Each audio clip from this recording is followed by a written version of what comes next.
सबको जय मसीह की प्रेज द लॉर्ड। आइए आज की डिवोशन के लिए प्रार्थना करते हैं। पवित्र महान और सर्वशक्तिमान परमेश्वर पिता, हम धन्यवाद देते और एक शुभ अवसर आप हमें दिए तेरे नाम को ऊंचा करते।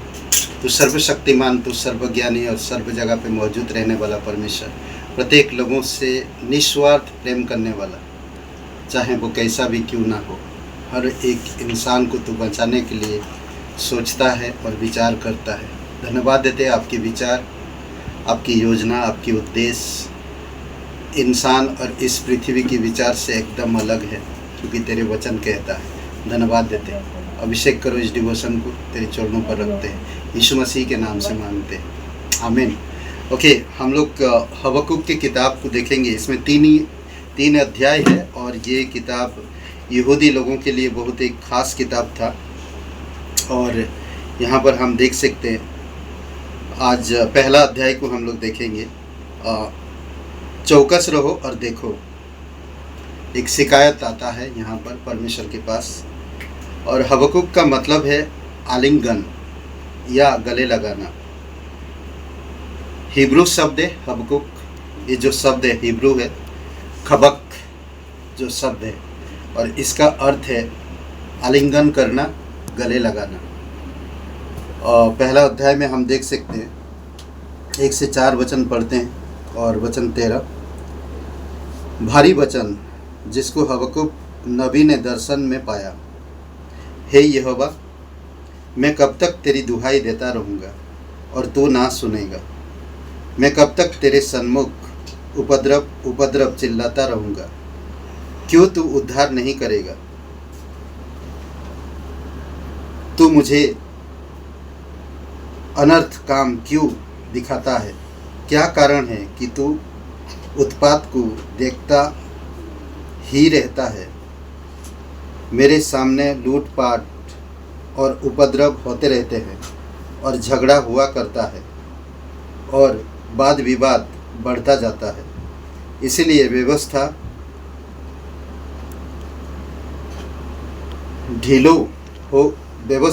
ढीली हो गई है और न्याय कभी नहीं प्रकट होता। दुष्ट लोग धर्मी को घेर लेते, इसलिए न्याय का खून हो रहा है। वचन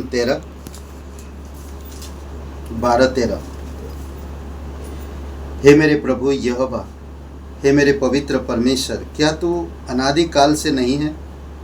इस कारण हम लोग नहीं मरते हैं, नहीं मरने के। हे यहोवा, तूने उनको न्याय करने के लिए ठहराया है। हे चट्टान, तूने उलाहना देने के लिए उनको बैठाया है। तेरी आंखें ऐसी शुद्ध है कि तू बुराई को देख ही नहीं सकता और उत्पात को देखकर चुप नहीं रह सकता। फिर तू विश्वासघातियों को क्यों देखता रहता है? जब दुष्ट निर्दोष को निगल जाता है तब तू क्यों चुप रहता है? यहाँ पर हम देख सकते बहुत से बातें हैं जो पूरे अध्याय को अगर आप पढ़ेंगे तो हम समझ सकते हैं और जान सकते हैं कि हबक्कुक किस हालत में था। कहता है कि चौकस रहो और देखो। पहला अध्याय को आज हम देख रहे हैं। हम इस विश्वास के भविष्यवक्ता के बारे में थोड़ा ही जानते हैं, केवल यह जानते हैं कि उसने प्रश्न पूछा और उत्तर मिला।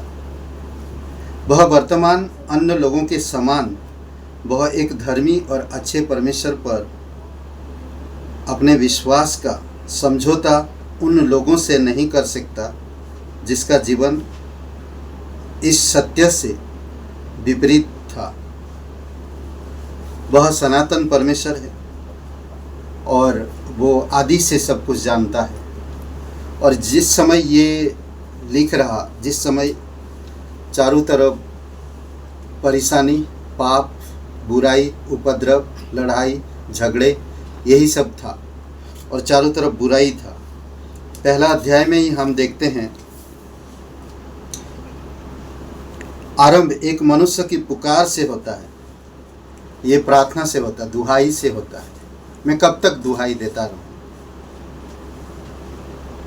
जिसके पास एक समस्या है जिसका उत्तर वह स्वयं नहीं दे सकता था। हे यहोवा, मैं कब तक तेरी दुहाई देता रहूँगा और तू ना सुनेगा। हबक्कुक गड़बड़ी में पड़ गया था और चकित हो गया था। सारे लोग परेशान थे और उस समय यह राजा राज्य कर रहा था और मिस्र और बेबीलोन, ये सब असुर, ये सारे राजा बहुत प्रभावशाली और शक्तिशाली थे। और परमेश्वर का वचन कहता पहले अध्याय में कि शत्रुओं को ले आएगा और उनको लेकर, क्योंकि वो लोग बुराई किए थे, गड़बड़ी में पाया गया और चकित हो गया। उसे ऐसा प्रतीत हो रहा था कि संसार की सुधारने हेतु परमेश्वर कुछ भी नहीं कर रहा। वो समझ रहा था कि संसार को सुधारने के लिए परमेश्वर कुछ भी नहीं कर रहा। लोग इतना उत्पात और इतनी बुराई क्यों कर रहे हैं? परमेश्वर क्यों नहीं सुन रहा? उसने असुर को सामर्थहीन होने और बाबुल को नबूकदनेस्सर के अधीन विश्व साम्राज्य के रूप में उदय होते देखा था। उसके आसपास के संसार में उथल पुथल मची थी। ये सारी चीज़ें वो देख रहा था। हिंसा बढ़ रही थी और परमेश्वर उसके संबंध में कुछ नहीं कर रहा था। लेकिन इससे बिगड़ी दशा में उसने स्वयं के देश यहूदा को देखा, जो कानून और व्यवस्था को पूरी तरह तोड़कर भयंकर खतरे में पड़ चुके थे। आज हम अलग अलग देशों में या हम देख सकते हैं किस प्रकार उत्पात होता और लोग मारे जाते हैं। लोग अलग अलग जगह पे कई सारे आपदाएं हो रहा, घटनाएं घट रहा और लोग बहुत मारे जाते हैं। और आज लोगों के ऊपर यही सवाल आता है कि कोई ईश्वर है या नहीं? ऐसा क्यों हो रहा? क्यों इन पर तरस नहीं खाया जा रहा? ये क्यों मर रहे हैं? ऐसे आज भी लोग सवाल करते हैं।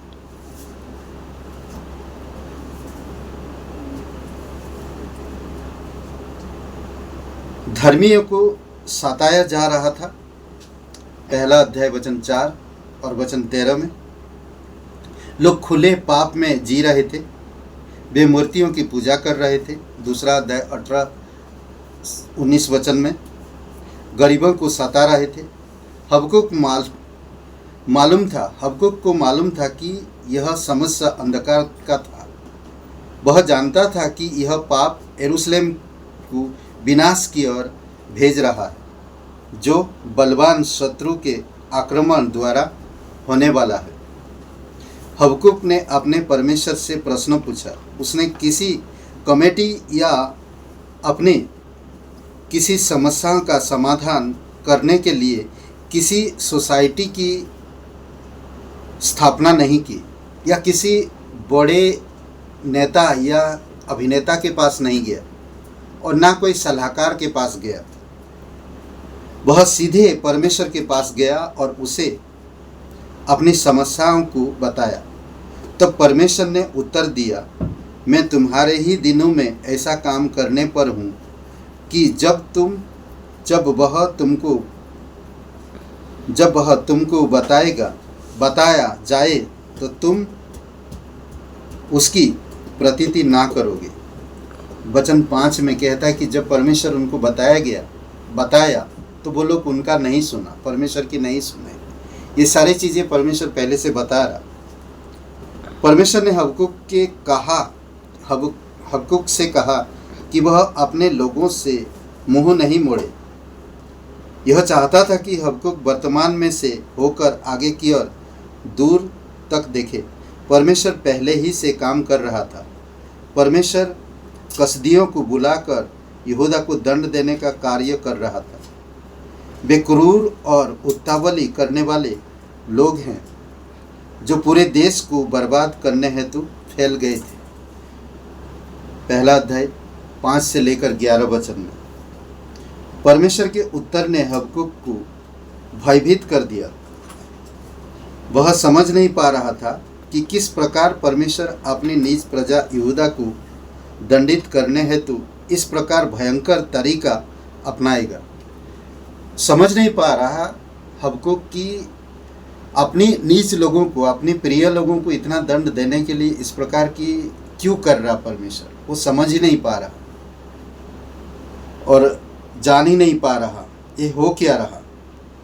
किस प्रकार वह क्रूरता कोड़े लगाएंगे। यह कैसे संभव था कि परमेश्वर अपने ही लोगों के विरुद्ध जो शुद्ध और पवित्र है इस प्रकार बुरे शत्रु को दंड देने हेतु प्रयोग करेगा। वो कभी नहीं सोचा था, कभी नहीं जाना था कि पवित्र लोग है, परमेश्वर की अपनी चाहते लोग हैं और उनसे परमेश्वर बहुत प्यार करता है और ये लोगों को इतनी क्रूरता के साथ बर्ताव करेगा, ऐसा रवैया अपनाएगा परमेश्वर, कभी वो हबकुक सोचा नहीं था। हबकुक द्वारा परमेश्वर को दी गई चुनौती को सुने जिसके द्वारा वह अपनी बातों का स्पष्टीकरण देता है।